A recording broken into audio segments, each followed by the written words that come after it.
I don't even know where to start. I feel like my whole life just got flipped upside down, and I'm sitting here staring at the wreckage, wondering how the hell I didn't see it coming. I've read posts like this before, husbands finding out their wives cheated, people talking about red flags and gut feelings. And every time, I thought, man, that sucks, but that'll never be me. Well, here I am. It's me. My wife, Lisa, and I have been together for 9 years, married for 6. And until recently, I thought we had a good thing going. We had inside jokes. We went on weekend trips. We still cuddled on the couch. I genuinely believed she liked being with me.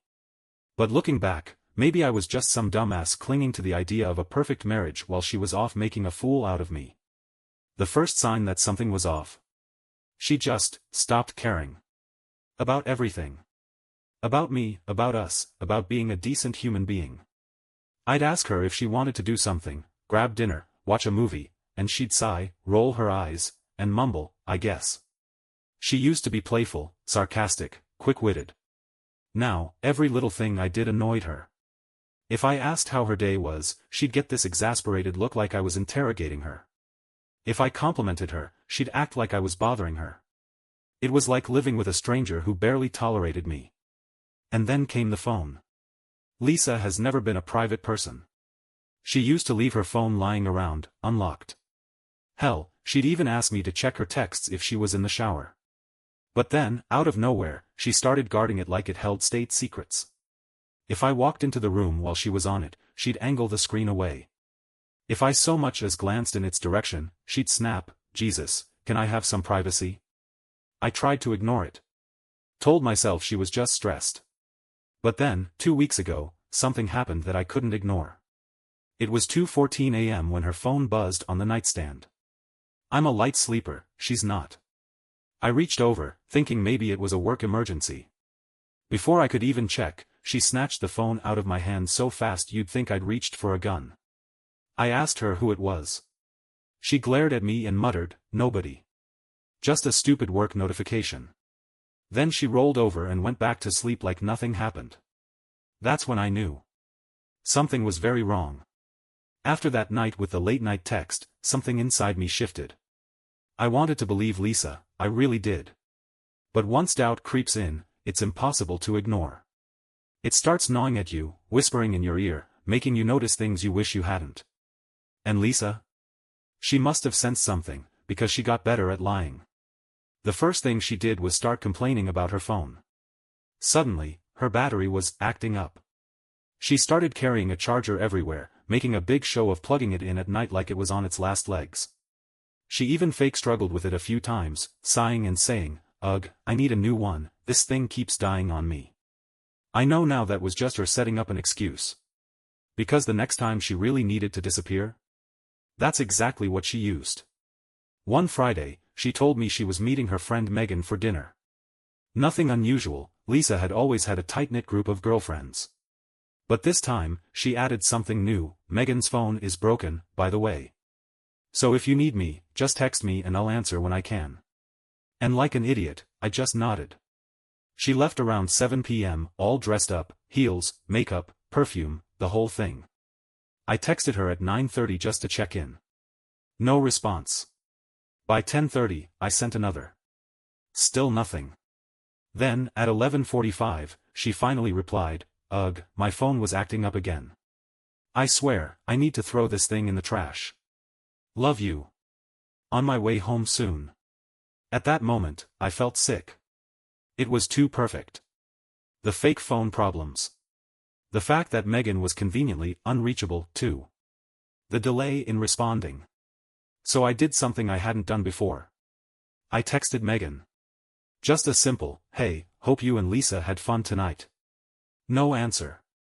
And then, this is where it gets really good, Lisa walks through the front door 5 minutes later and immediately says, Megan told me you texted her. She was so confused because she didn't have her phone on her. I hadn't even mentioned it yet. That's when I realized she was playing 4D chess. She must have seen my message pop up on Megan's phone herself. Meaning Megan's phone wasn't broken. Meaning Lisa had lied about that too. I played dumb. Just nodded. Smiled. kissed her on the forehead. But inside, my heart was pounding. Lisa wasn't just lying. She was planning this. And I was about to find out just how deep it went. At this point, I knew something was going on. I just didn't have proof. And Lisa? She was getting too confident, too comfortable in her little web of lies. She had an answer for everything. If I asked why she was so distant, she'd sigh and say, "I'm just stressed, okay?" If I asked why her phone was always dying, she'd groan and say, "I told you, it's broken." It was like arguing with a magician. Every time I reached for the truth, she pulled a sleight of hand and made it disappear. So I stopped asking. Instead, I watched.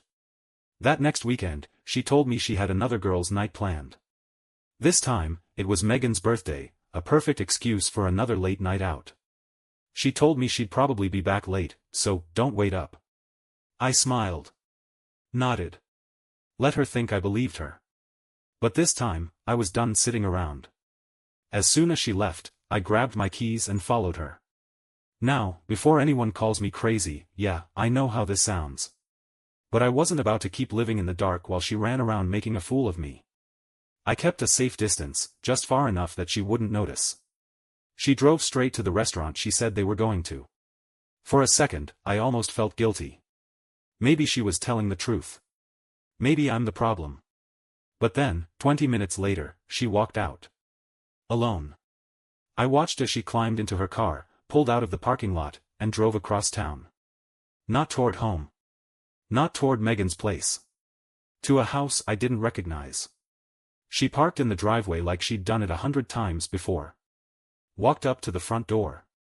Knocked once. And then some guy opened the door and pulled her inside. I felt like I'd been punched in the stomach.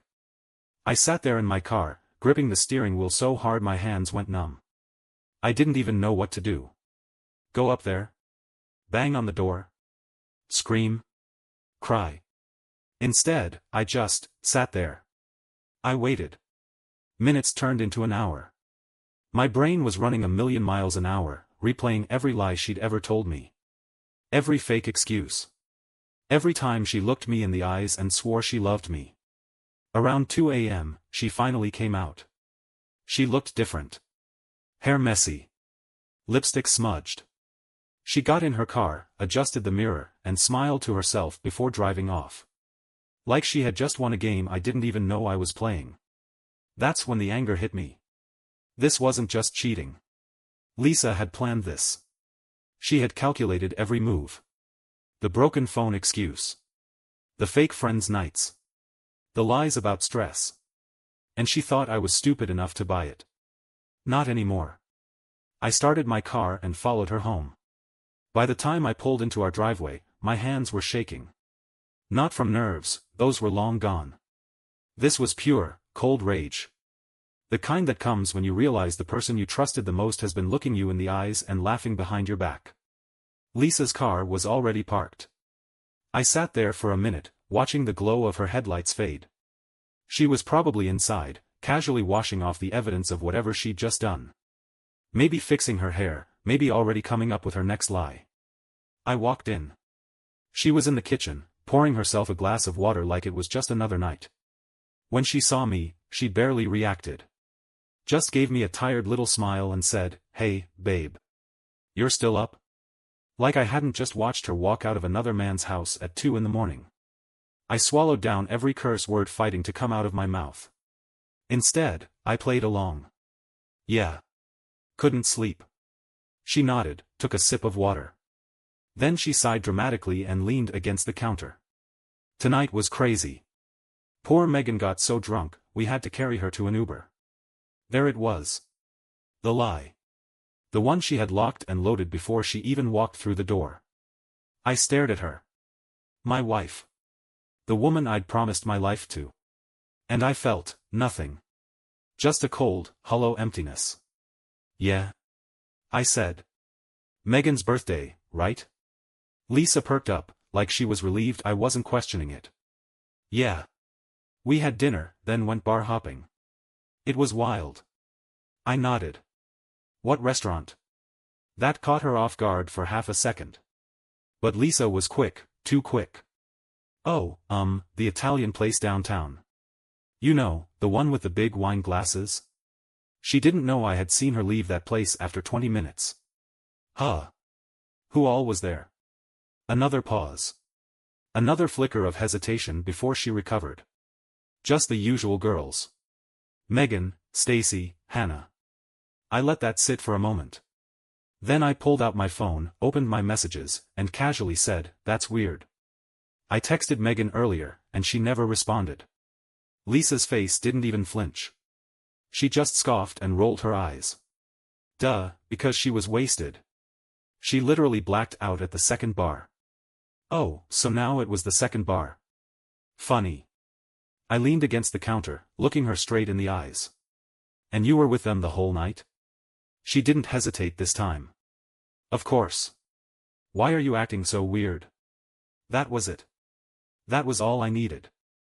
Because I had just watched her walk into a stranger's house for 3 hours while she was supposedly with them the whole night. I almost laughed. She was good. So damn good at lying. If I hadn't seen it with my own eyes, I would have believed her. But she had no idea I was already 5 steps ahead. I just smiled.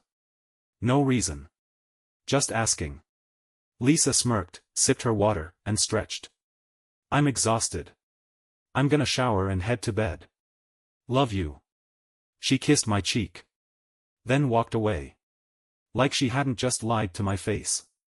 Like she hadn't just destroyed everything we had. But she had no idea.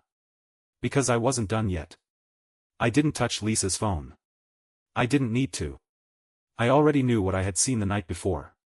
I wasn't interested in reading her disgusting little love notes or digging through deleted messages like some desperate man trying to hold on to scraps of a broken marriage. No, I wanted something else. I wanted to watch her lie to my face. So that morning, when Lisa came into the kitchen yawning and stretching like she had actually slept well, I was already sitting at the table, sipping my coffee, phone in hand. I had taken the day off work. Something about today felt right. Lisa poured herself some coffee, barely looking at me. That alone pissed me off, how easy it was for her to just move on, to pretend last night never happened. You sleep okay? She asked, leaning against the counter. Not really, I said. She frowned, stirring her coffee. Why not? I let a long silence hang in the air before I answered. Because I was watching you cheat on me. Because I was sitting in a dark car while you walked into another man's house like it was yours. But I didn't say that. Instead, I said, I don't know, I just kept thinking about last night. Lisa's body stiffened, but only for a second. Then she turned, tilting her head like I had just said something ridiculous. Last night? What about it? I studied her carefully. She looked so calm. Not a trace of guilt. Not a single crack in her perfect little act. Megan's party, I said. You were out late. Lisa laughed softly, shaking her head. Yeah, it was insane. Poor Megan got trashed. We had to carry her to the Uber. She'll be so embarrassed when she wakes up. I let that sit for a moment. Just stared at her. Then I set my phone on the table. Face up. Playing the video. Because last night, while I was parked outside that strange house, I did more than just sit there. I had pulled out my phone, hit record, and captured everything. The way she knocked on the door. The way the guy pulled her inside like she belonged there. The way she smiled as she disappeared into his house. The video looped silently between us. Lisa stopped stirring her coffee. She didn't move. Didn't speak. For the first time in our entire relationship, she had nothing to say. I sat back, arms crossed. So, Lisa. Tell me more about how Megan got so drunk last night. Her face turned white. She opened her mouth. Closed it. Opened it again. Then she laughed, an awkward, forced laugh, like this was all some big joke. Babe, what even is this? Were you spying on me? I didn't answer. Her laugh died quickly when she realized I wasn't reacting. Then she went into defense mode. The excuses. The fake outrage. The desperate scramble to turn this on me. I cannot believe you followed me. That is seriously messed up. Do you not trust me at all? I scoffed. Trust you? Lisa, I watched you walk into another man's house at 11 p.m. and leave at 2 a.m. And you're seriously standing here acting like I'm the problem? She blinked fast, shaking her head. No, you don't understand. That was just, God, I can't believe this. You're acting insane. I held up my phone again. Then explain it. Silence. I could almost see her mind racing, trying to calculate a way out of this. Then, she tried it anyway. It was just a friend. You don't know him, but he's going through a really bad time, and I was just. Lisa, I said, my voice sharp. Are you actually standing there, looking me in the eye, and trying to tell me that a friend yanked you into his house at midnight like he was starving for you? Her mouth opened. But this time, no sound came out. I leaned in. This was the moment I had waited for. I know everything. Lisa's whole body slumped like she had been punched in the stomach. Like something inside her had finally given up. And just like that, she knew the game was over. Lisa's face went through a full range of emotions in about 10 seconds. Shock. Panic. Confusion. Then something else, something uglier. She straightened up, took a slow breath, and just like that, she recovered. Okay, she said, folding her arms. So you know everything? Then tell me, what exactly do you think you know? Oh, she was good. Even caught red-handed, she still thought she could gaslight her way out of it. I stared at her. I know you weren't with Megan. I know you weren't at some birthday party. I know you spent 3 hours in another man's house while I sat outside watching it happen. And I know you've been lying to me for a long, long time. Her nostrils flared, but she still kept her voice calm. You're being paranoid. I almost laughed. Paranoid? I picked up my phone, tapped the screen, and let the video play again. She didn't even look at it this time. Just stared at me with this dead-eyed expression, like I was the one who had done something wrong. So what now? She said finally. You caught me. Congrats. What do you want? An apology? I blinked. An apology? That's where she was going with this? I should have been furious. Should have started yelling, throwing things, demanding answers. But all I felt was numb. Wow, I muttered, mostly to myself. You really don't give a shit, do you? Lisa rolled her eyes. Oh my God, don't be so dramatic. It's not like I killed someone. I lost it. I slammed my coffee mug down so hard the liquid sloshed over the sides. Are you serious, Lisa? Is that where we are now? You think cheating on me for God knows how long is just, what? A minor inconvenience? She groaned and rubbed her temples, like I was the one giving her a headache. It's not that simple. Then make it simple. Silence. For the first time since this conversation started, she looked uneasy. Like the walls were finally closing in on her. It wasn't supposed to be like this, she muttered. I let out a sharp, bitter laugh. Like what? Me finding out? Yeah, I bet that really ruins the fun of sneaking around, huh? Lisa slammed her mug on the counter and snapped, I was unhappy, okay? I didn't mean for it to happen, but it did, and for the first time in years, I actually felt like someone wanted me. Oh. Oh, that's what this was. The classic excuse. The whole, it's not my fault because I was sad, routine. I shook my head. And instead of talking to me, you decided to just start fucking someone else? Lisa exhaled through her nose. You don't get it. You've been so checked out of this marriage for months. I felt like I was talking to a brick wall. And yeah, maybe I should have handled things differently, but you're not innocent in this either. There it was. The final, desperate move in the cheater's playbook, blame the spouse. Unbelievable, I muttered. Lisa threw her arms out. Oh, come on. You really think this all happened in a vacuum? You barely even look at me anymore. I wonder why. That shut her up. I stood up, pushing my chair back. I'm done. I don't need to hear any more bullshit. Pack a bag and get out. Lisa's jaw dropped. Excuse me? You heard me. Pack a bag. Get out. I don't care where you go back to your little boyfriend's house for all I care, but you're not sleeping here tonight. For the first time, I saw a real panic flash across her face. "Wait, let's not make any big decisions, okay?" she said quickly, stepping toward me. "We need to talk about this. We can work through it." I shook my head. "No. You don't get to work through this. You burned this marriage to the ground. Now you can live in the ashes."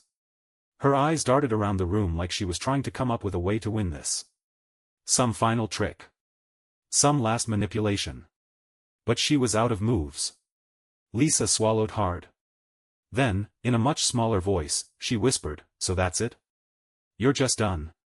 You made that decision for me?" She stared at me. Then, finally, she turned and stormed down the hallway. A minute later, I heard the closet doors slamming. I sat back down, listening to the sounds of her packing. It should have felt like a victory. But all I felt was empty. It felt like a scene from a movie. The sounds of Lisa huffing and puffing through the hallway as she stuffed clothes into a suitcase. The quiet hum of the air conditioner cutting through the thick silence that had taken over the house. And me, sitting at the kitchen table, still staring at the screen of my phone as if something would change if I looked at it long enough. But nothing changed. She was leaving. I was alone. The realization hit me in waves, first numbness, then anger, and finally, this aching emptiness. I had no idea how long I'd been sitting there when Lisa finally walked back into the kitchen. She was holding a duffel bag now, looking like a stranger. Her eyes red from crying, but that wasn't my problem anymore. She had made her choice. "I'm going," she said, her voice barely above a whisper. I didn't look up. She stood there for a moment, maybe hoping I would say something. Maybe hoping I'd beg her to stay. But I wasn't going to. Not after everything. "I'm not coming back, you know," she added softly, like it was some kind of truth bomb she was just dropping casually. I finally looked at her. I figured. Her mouth twisted into something between a sneer and a cry, and for a second, I thought she might break down right there. But she didn't. She just walked out. I watched her leave, my heart twisting with a mixture of relief and betrayal. As I heard the door click shut behind her, I let out a breath I didn't even know I'd been holding. And then I just sat there. The house was so quiet without her. It almost felt like she had never been there at all. Like her lies had erased her from the walls, from the air. I stood up, walked over to the couch, and sat down. My body felt like it belonged to someone else. Like I wasn't even sure what to do with myself now that the lie was over. The pain was there, though. Not the way I had imagined it. There were no tears, no dramatic moments of crashing down. It was just this heavy weight in my chest. A deep, uncomfortable ache. I pulled my phone back out and stared at the screenshots I had saved. The conversations. The texts. All the proof I needed. I kept reading them over and over, and for a second, I wondered why I was even still looking at them. What was the point? Lisa was gone. She wasn't my problem anymore. But there was this sick part of me that couldn't stop. It was like my brain just needed to process it all. To make sure I didn't miss a single thing. As the hours dragged on, I did what I always did when I needed to distract myself. I picked up my old guitar. I wasn't a musician, but I could play a few chords. Nothing special. Just enough to get lost in something, anything, that took my mind off the mess that was my life. I strummed a few notes, then another. It wasn't good, but it didn't need to be. Music wasn't about perfection. It was about feeling. And right then, I was feeling all of it. The heartbreak. The anger. The relief. I didn't know what to do next. Should I call a lawyer? Should I try to fix things? Should I let it go and move on? All I knew was that I couldn't keep letting her control me. I finished the song, and the quiet returned. I looked around the room and realized that everything in my life had changed in one brutal, sudden night. And I didn't even recognize the man who had been sitting at the table just a few hours ago. I wasn't sure who I was now. But I would figure it out. One step at a time. The next few days were a blur. I went through the motions like some kind of zombie. Work, dinner, sleep, rinse and repeat. I'd never realized how much of my routine had revolved around her, the conversations at the end of the day, the constant checking in with her, the little gestures that made me feel like we were still a team. But now, it was just me. The silence was deafening. The empty space where she used to sit at the dinner table, where her perfume still lingered in the closet, where I had once felt so comfortable, now it all just felt like a reminder that I was living in someone else's life. I tried to fill the void. Tried to call up some friends, but it felt weird. It was like I had forgotten how to be myself around people who didn't already know the whole story. I didn't feel like explaining, so I just retreated into my own thoughts. It was easier. One night, after work, I came home to a message from my brother, Matt. I hadn't talked to him much since Lisa and I had been married. He'd always been a bit of a loner, and I had been so wrapped up in my own life that we drifted. But when I opened the message, I saw that he was reaching out. "Hey man, just checking in on you. Heard about Lisa. If you want to talk, I'm around." It wasn't much, but it meant more than he knew. I grabbed my phone and called him. "Hey," Matt said when he answered. "I figured you might need a little space, but I wanted to make sure you're alright." "I'm okay," I said, though I wasn't sure if I even meant it.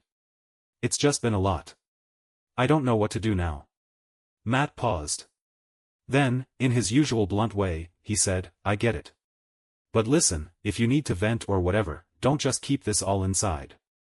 You know I'm here, right?" I sighed. For the first time in a while, I felt like I could actually talk. "Thanks, man. Honestly, I don't even know where to start." Matt laughed. "Start with what you feel. Start with what's gonna get you through today. Not next week or next year. Just today." That sounded like advice I could follow. We talked for a while, catching up, talking about the good old days. It wasn't some big cathartic breakthrough, but it helped. And I realized how much I had shut myself off over the years. Lisa had been my world, and when she pulled away, I had pulled away, too. But now I had to figure out how to build myself back up. The next day, I made a few calls to some lawyers. I wasn't sure where this whole thing would go, but I knew I needed legal advice. It felt cold and transactional, but I wasn't playing games anymore. Then, a strange thing happened. I felt free. For the first time in forever, I wasn't bound by anyone's expectations. Not Lisa's, not my own. I went to the gym for the first time in what felt like years. I didn't have to wait for someone else to make decisions about what we did on the weekend. I could do whatever I wanted. And that's when I realized something important. I had been losing myself for a long time. Maybe not just because of Lisa, but because I had let her needs and her problems dictate how I lived my life. No more. I went to the grocery store and picked up food I actually liked, not the stuff Lisa had always insisted on. I watched the shows I wanted to watch, no explanations needed. I even got back into old hobbies I had forgotten about. Little by little, I was reclaiming my space, my time, my life. And it wasn't easy. There were days when I felt the loneliness gnawing at my insides, but then I remembered what Matt had said, take it one day at a time. Some days were better than others, but each small step was a victory. And somewhere in the back of my mind, I started to wonder, would I be okay? Could I rebuild? Could I find happiness without Lisa, without the life we had planned together? I didn't have the answers yet. But I wasn't going to sit around and wait for them to fall into my lap either. It was about 3 weeks after Lisa left when I ran into her again. I wasn't prepared for it. I hadn't expected it to hit me the way it did. I was sitting at a coffee shop, trying to wrap my head around some new plans I was making for the house. I was debating if I should start selling some of the furniture we had bought together, pieces that had once felt like ours, or just hold on to them, hoping they'd regain their meaning somehow. I was lost in my thoughts when I heard a familiar voice. "Hey, it's you." I turned around, and there she was, Lisa. For a second, I thought I was seeing a ghost. The way she looked at me, like she didn't even know what to say. Her hair was a little different, shorter, and she was wearing a jacket that looked new, but it was still her. Her eyes still held that same familiar emptiness.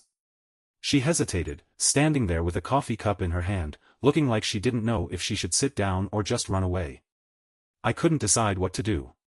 Part of me wanted to get up, to leave and never have to see her again, but part of me was still so confused. Why was she here? Why did she look like she wanted to talk? Finally, she spoke again. I didn't expect to see you here." I just nodded. "Yeah, I didn't expect to see you, either." For a few seconds, neither of us spoke. I didn't know if it was because we were both processing the weight of what had happened or if we were just at a loss for words. I couldn't look at her without thinking about everything she had done. The lies. The cheating. The way she had pretended that everything was fine while she was destroying our marriage. But then again, she had been my wife for so long. The thought of just turning away without a word felt wrong. I finally broke the silence. "What are you doing here, Lisa?" She shifted uncomfortably, her eyes darting to the ground. I just needed to get out of the house for a bit. It's been a weird couple of weeks. Weird wasn't the word I would use, but whatever. I wasn't here to argue semantics. "So, how's everything going?" she asked, her voice quieter now. I almost laughed. She was actually trying to have a normal conversation, like nothing had happened between us. I tried to remind myself that I wasn't just some victim of her betrayal, this wasn't about her trying to fix things. I leaned back, trying to stay calm. "How's everything going?" I repeated, more to myself than her. "You should know. You've been the one, doing whatever you wanted." She looked taken aback, but I wasn't about to sugarcoat it. "Look, I'm not here to fight," I added, my voice calmer than I felt. "I'm just wondering why you're here. Why you feel the need to show up like this after everything." Her eyes dropped to the table, and for the first time in what felt like forever, I saw something that resembled guilt. She opened her mouth, but nothing came out. She hesitated before speaking again. "I know I fucked up, okay? I know." I felt a flicker of something deep inside me. Relief? Maybe. But more than anything, I just felt empty. "Why are you telling me this now?" I asked quietly. "Why didn't you tell me all of this before? Before you were with him, before you lied to me every damn day?" She winced. Her face twisted like she wanted to scream, but instead, she whispered, "I don't know." There it was. The truth I'd been waiting for. The one that had been so buried under layers of lies and manipulations that I had started to wonder if it even existed anymore. I didn't say anything. I didn't need to. The silence was enough. Eventually, Lisa broke it. I don't know what to do anymore." I let out a deep breath. "Neither do I." The thing was, I didn't hate her. Not anymore. I hated what she did to me, to us. But she, the woman I had once loved, wasn't this cruel, heartless stranger sitting across from me. It wasn't forgiveness, and it wasn't going to fix anything, but I could see something in her eyes, a recognition of the damage she'd caused. Maybe she wasn't as sure of herself as she had been when she first walked out of my life. I looked at her one last time. "Goodbye, Lisa." She opened her mouth to say something, but I was already standing up. As I walked out of the coffee shop, I didn't feel victorious. I didn't feel angry. But I did feel stronger. For the first time in a long time, I felt like I was moving forward. It wasn't a clean break. I thought I'd feel this instant relief, like a weight had been lifted off my shoulders. I thought I'd walk away from Lisa, from the memories, and just move on like nothing happened. But that's not how it worked. There were days when I felt like I could breathe again, like maybe this whole disaster was just a chapter one could close. But then, there were other days when the memories flooded back. The good ones. The ones where I could almost pretend like she hadn't betrayed me. And then the other side of it, the anger, the hurt, the frustration, came roaring back in waves. It was exhausting. I spent more time than I'd like to admit trying to figure out how I had missed the signs. How I had been so blind to everything she was doing behind my back. And it made me angry at myself. At the guy who just kept putting up with it. At the guy who had ignored the red flags. But slowly, I began to realize something important. I wasn't a victim here. Not anymore. I was healing. It wasn't something that happened overnight. But over the course of weeks, then months, I started making some progress. I went back to therapy. At first, it felt like just going through the motions, talking to someone about my feelings, my anger, my confusion. But eventually, it became clear that I wasn't just there to work through the aftermath of Lisa's affair. I was there to work on myself. To figure out who I was without her.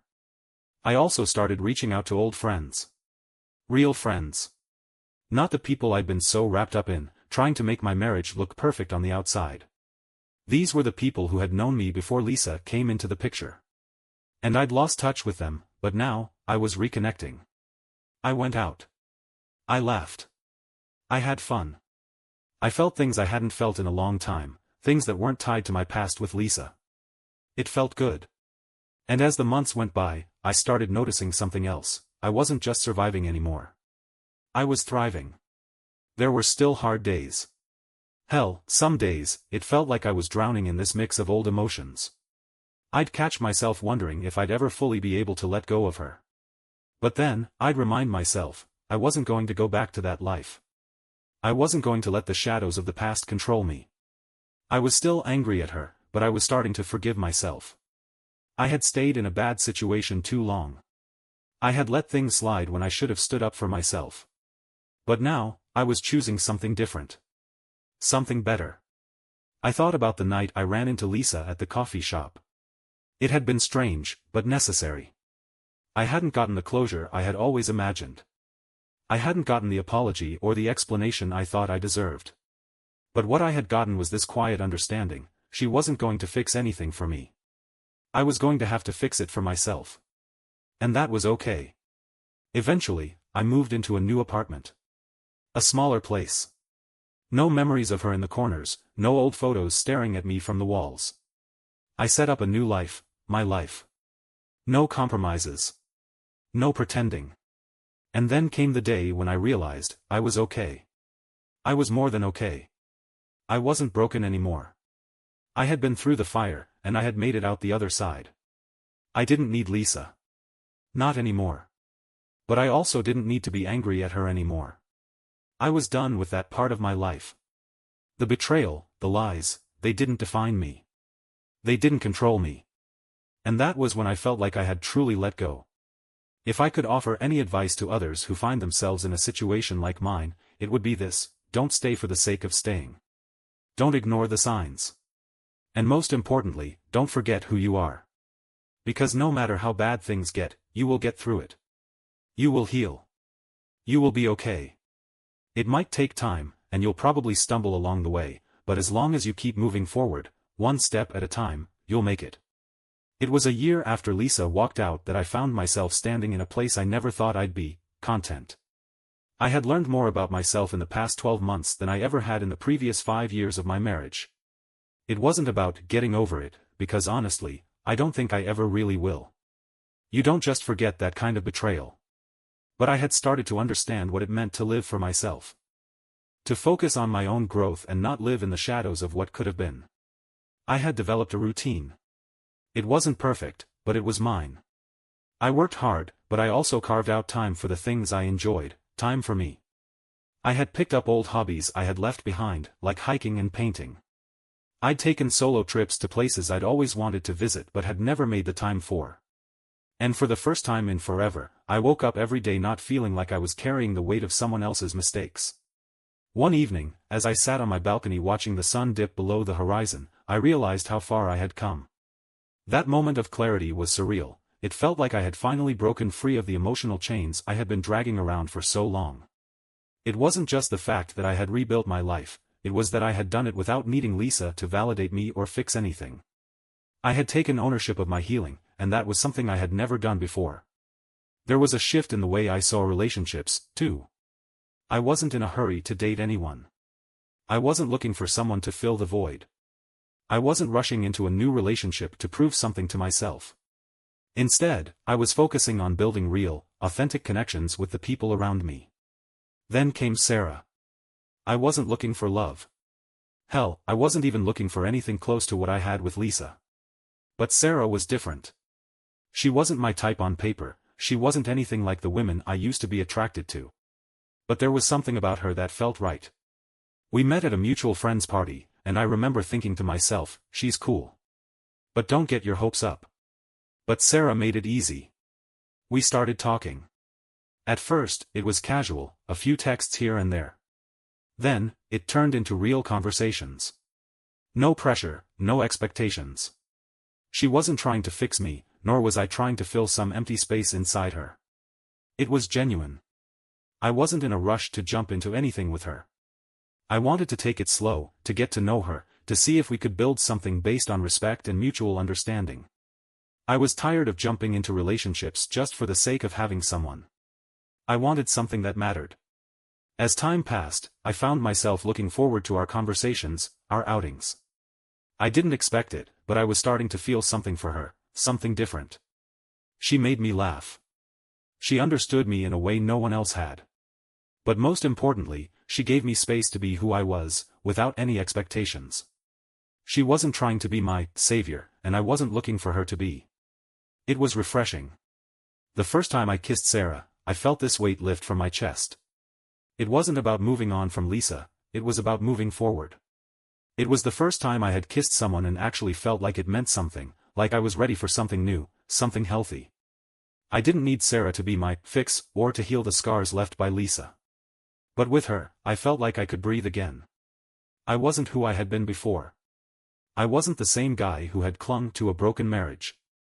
I was someone new, someone stronger, and now, I was figuring out who I wanted to be in the future. And Sarah, for all her quirks and imperfections, made me realize that I was worth loving. Not because of anything I could give her, but because I was worthy of being loved in return. Life wasn't perfect. There were still challenges ahead, heck, we all have baggage. But I realized that I didn't need to be afraid of it anymore. I could handle it. And most importantly, I didn't have to carry it alone. In the end, my journey wasn't just about getting past Lisa, it was about finding out who I really was, beyond the hurt, beyond the betrayal.